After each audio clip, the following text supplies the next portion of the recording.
Whipping boy, imagine mpo mnafanya mtihani na mara papo mwalimu yule mkorofi akamkamata rafiki yako anaibia kwenye mtihani. Lakini badala ya rafiki yako kupiga, mwalimu atakushushia kipigo kizito wewe bila huruma kwa sababu ya kosa alilofanya rafiki yako. Haya ndio alikuwa maisha ya whipping boy. Hii ilifanyika Europe, England karne ya 16 hadi 17 ambapo prince wa kifalme hakuruhusiwa kupigwa na hivyo waliajiliwa mtoto wa kupigwa badala yake. Lengo lilikuwa ni prince kuwa na huruma na kubadilisha matendo yake. Ila vipi kama prince alikuwa mjinga na si kuwa na huruma? Hiyo ingepelekea wewe kupata adhabu kali kama kuchapwa viboko vya hali ya juu mbele ya umati na kushinda bila kula. Mfano ilikuwa ni Balbana Fitzgerald, whipping boy wa Edward wa 7. Kazi hii ilipelekea watoto wa kiume kukata nyeti zao na kupasuliwa mayai kabla ya kubalee miaka 7 hadi 12.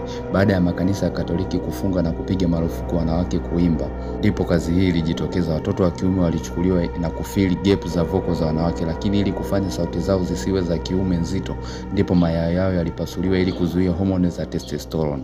Hii ilipelekea kutokuwa na kizazi baadaye, japo walipata mshahara mkubwa sana na kuwa na umaarufu. Hii ilifanyika kule Italy, Europe karne ya 16 hadi 18.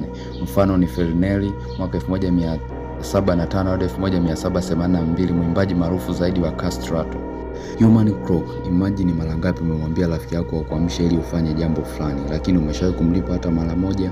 Hapana. Zamani kabla ya saa watu walilipwa kwa kazi ya kuamsha watu kwa kupiga madirisha kwa fimbo mpaka bosi ya mke. Ilifanyika huko Uingereza na Ireland. Hii ilikuwa ni kazi ya watu wengi ambao walikuwa ni wajane na wazee. Mfano ni Charles Dickens, Groom of the Story, mpangusaji wa kifalme. Kama tunavyojua choo ni sehemu ya starehe, utafanya mambo yako na badala ya kumaliza utavuta kamba, maji yataflash kila kitu na utaondoka. Ila haikuwa hivyo. Zamani kulikuwa hakuna vyoo, watu walijisaidia kwenye vyoo vya kubeba. Kazi hii ilikuwa ya heshima, lakini ilikuwa sio heshima kwa hapo yako. Watu waliteuliwa na mfalme, mara nyingi walitoka kwenye familia za kifalme. Ilikuwa ni kumsafisha mfalme baada ya haja zote mbili, kubwa na ndogo, sehemu zake nyeti mbele na nyuma, mpangusa hadi atakate. Hii ilifanyika huko England karne ya 15 hadi 18.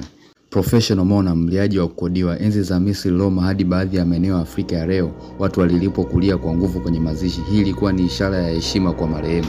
Hii haikuhitaji details zozote za kifo cha marehemu. Kazi ilikuwa ni kufika na kuanza kulia na kuweka maagizo mengi kama kuchanganyikiwa, kujipiga kwenye viti ili ionekane thamani ya marehemu, ulipwe uondoke.